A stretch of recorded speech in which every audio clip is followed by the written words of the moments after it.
How can I start using over-the-counter hormones if I have not had my levels tested? Well, some people think that you must be tested before starting hormones. I am not one of them, because sometimes testing is not very helpful. Why?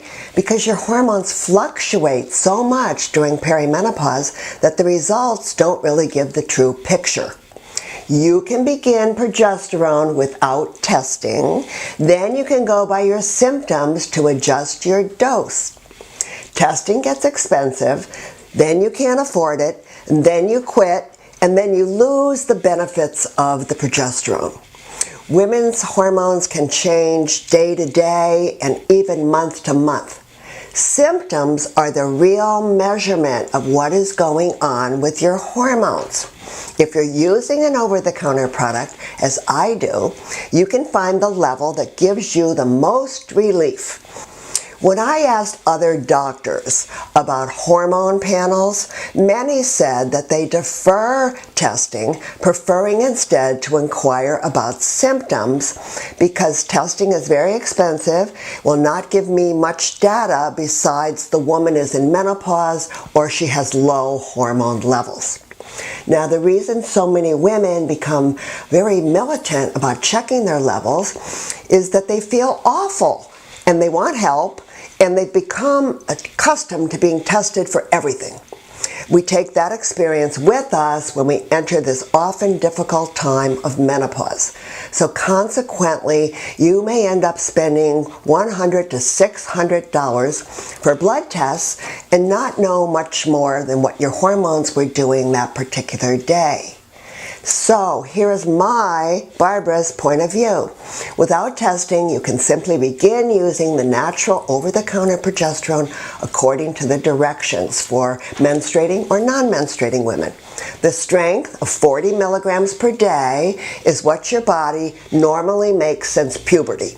It's called a physiologic dose, and this strength won't unbalance you, so testing can be skipped if you wish.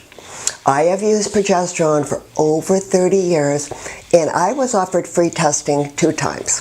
Free! So I went for it, and both times my hormones were spot on. But I knew they would be because I felt so good. Now, I do want to say, if you're using estrogen that got from a doctor, testing can be warranted because it's a more powerful hormone. Also, you don't want it to get too high, because then you get worse symptoms. Okay, if you take mega doses of any hormone, like high doses of estrogen, testosterone, testing will keep you from becoming overloaded. As I said, I simply take the normal physiologic dose of hormones, so I don't worry about testing. But if you do want to test, you might want to wait till you've used your hormones for a bit. 3 to 6 months. That'll give you an idea of how they're working for you. But remember, most conventional doctors are going to want to order a serum blood test. Those are drawn from a vein in the arm. This measures the hormones that are present in the watery part of the blood, which is known as serum. But only about 1 to 5% of transdermal, through the skin, hormones will show up in the serum. Bioavailable hormones leave the blood and enter the cells, so then they're not showing up in a blood test. So your blood reading will not be accurate, and your doctor very well may say, oh, these hormone creams are not working because they're not raising your levels. So, what kind of testing will reveal the bioavailable hormones? Saliva, because hormones go into your tissue and then they make their way to your saliva. You simply spit in the tube.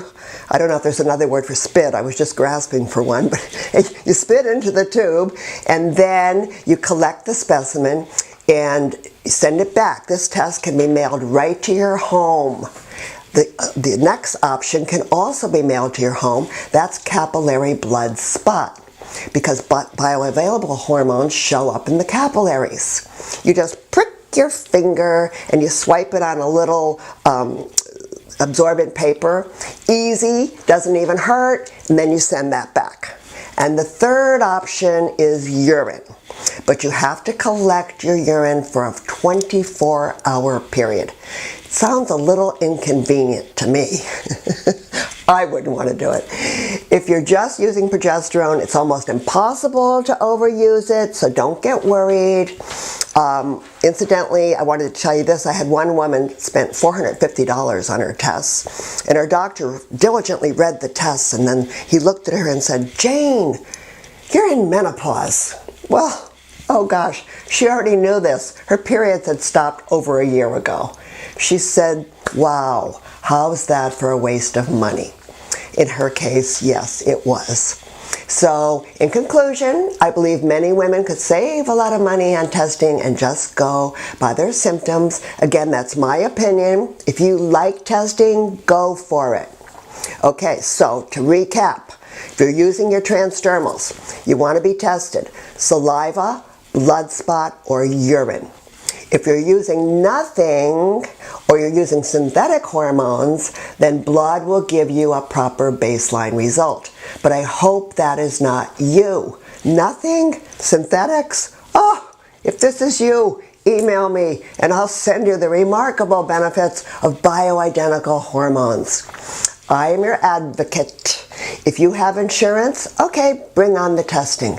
If you don't, do not be afraid to start progesterone, the feel-good hormone.